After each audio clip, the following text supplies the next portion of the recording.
once again.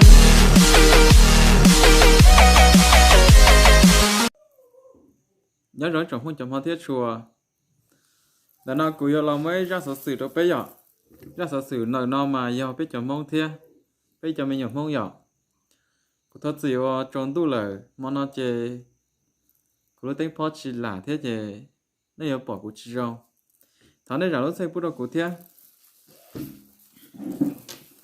có sở sử nợ nó mà cúi hai cho bé tuần sai mong ở nhớ cho Sapa là chỉ bé lùm không hòa tiền ra bàn đỡ giờ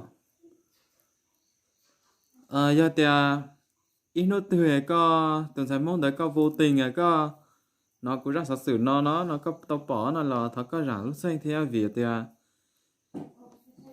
đợi tôi nên và chưa sinh lên đây cho nên đợi nên chỉ nhau biết cho mua cho tao bao vì cha của họ thì chưa sinh tôi sai đã cho nó của cho bé một sai nè cũng một sai tôi đuổi cũng mà hai đứa bé thiên ca xia của cho bé một sai nửa cho lư là do nửa ra cánh cử bé tuần sai mau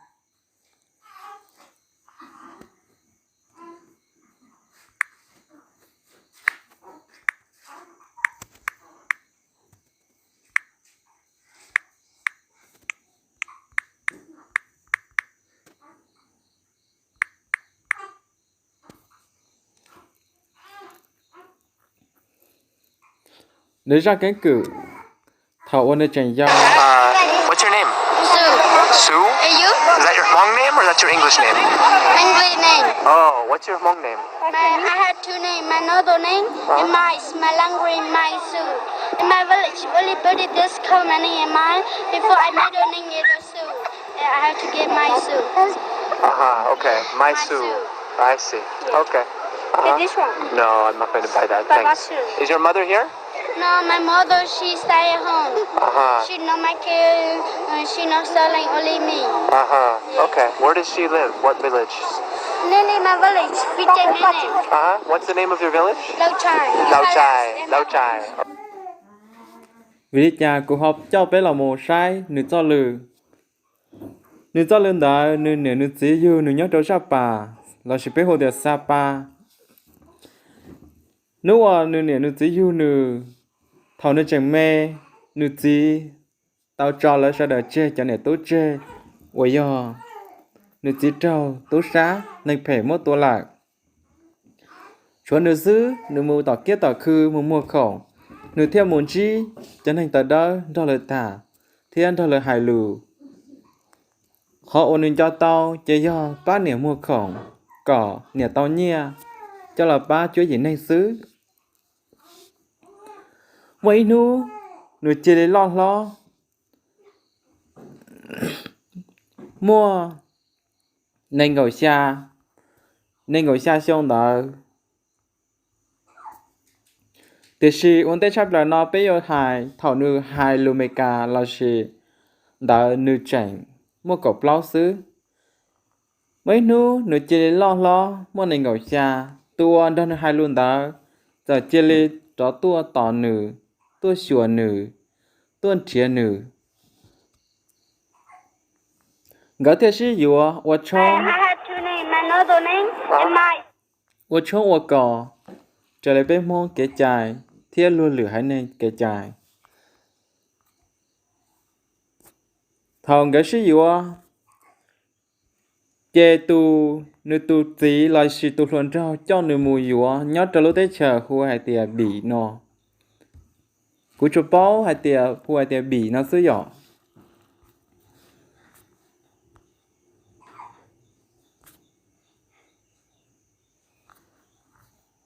chê nút trên tế mò trên tàu nữ chê lê mua tụi mình nhỏ tu trâu tu tí ôi ya tí bỉ đà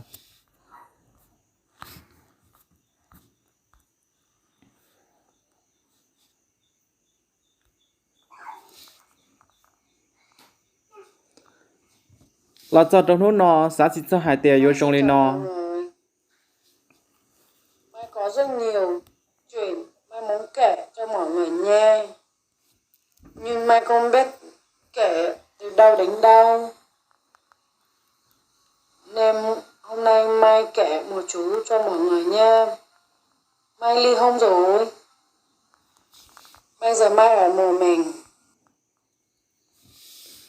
cứ tìm mong bộ cho tôi sẽ thia thọ bé mù bé cho bé nè bé gì bé neng bé trả mù là lửa lúc của chúa cho plúa xóa dàn tại bé muốn cho lụa no ua hậu muốn cho lụa neng sa hai tê yêu rong tê sĩ chẳng họ rong lên nọ tê sĩ tuân san nó nữa hai tê xóa ya tê ròn xe yo cho mong lời xứ cú chỉ tu xe cú chỉ sa li chả nó nè.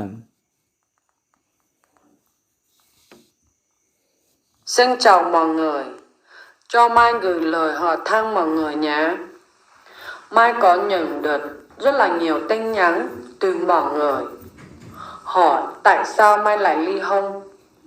Có phải Mai đã ngoại tình nên mới ly hôn với chồng? Mọi người nói rằng Mai đang có một cuộc sống rất hạnh phúc như vậy mà ai cũng muốn giống như Mai mà không được.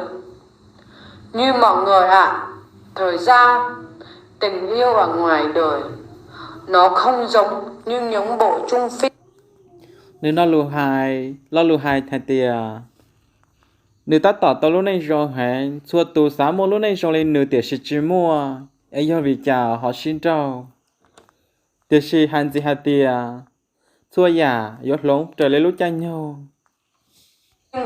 Tình yêu dày tập của Hàn Quốc. Trong cuộc sống chẳng có ai muốn ly hôn cả. Nhớ là trong khi Mai đang có con nhỏ nữa. Như họ lúc này với chúng mình từ xã xin trâu nhớ trở họ dù lúc này chỉ xa cho chơi vì hết đừng cùng nên Mai mới quyết định đừng ai nấy đi. Vì anh ấy và Mai hết duyên hết nợ nên không thể tiếp tục đi cùng nhau nữa. Nói chung thì là con người chúng ta không có ai là người hoàn mỹ cả. cứ tìm mong tuần sau nó nữa hai đứa bé hai tia bé ở tên hình nhỏ chỉ mua lên từ do tủ đá hũ gần gạo là chỉ mua lên từ yêu ở tàu rong chắp lào li lạc chê xua giả chia lòng trời lên lúc cha nhau thiết xua giả chia một trời lên lúc cho mong lời sư Với anh ấy là cũng là người tốt. Như chả là vì